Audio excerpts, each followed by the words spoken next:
Oke,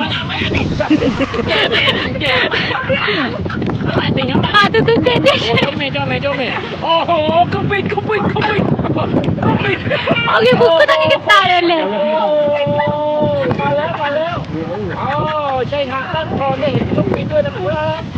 นี่กำไรครับ Apa lemang?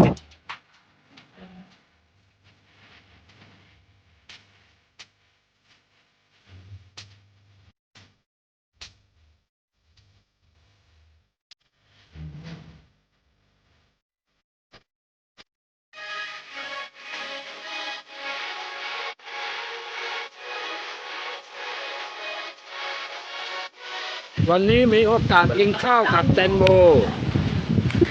ไม่ได้ไปไหนวันนี้ก็เลยกินข้าวกับแตงโมนี่นะกินข้าวกับแตงโมเพราะแตงโมไม่ได้ไปไหน แตงโมไม่ได้ไปไหนครับ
วันนี้เราพามาเที่ยวชายหาดบ้านทอนนะครับในอำเภอเมืองนราธิวาสนะครับ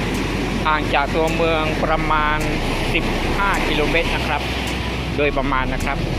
ห่างจากสนามบินก็ประมาณไม่เกิน3 กิโลนะครับชายหาดบ้านทอนก็อยู่ใกล้กับสนามบินบ้านทอนนะครับหรือว่าท่าอากาศยานนราธิวาสนะครับก็เป็นแหล่งท่องเที่ยวทางธรรมชาติที่หลายคนยังไม่เคยมานะครับหรือว่ายังไม่ได้เป็นแหล่งท่องเที่ยวอย่างเป็นทางการนะครับแต่ว่าในช่วงเทศกาลฮาริรายอหรือว่าในช่วงวันสำคัญนะครับก็มีชาวบ้านนะครับไม่ว่าจะเป็นต่างอำเภอหรือว่าต่างจังหวัดก็มาเที่ยวอยู่บ่อยๆนะครับนี่คือความสวยงามของชายหาดบ้านทอนจังหวัดนราธิวาสนะครับอย่าลืมนะครับห่างจากสนามบินก็ประมาณไม่เกิน3 กิโลนะครับ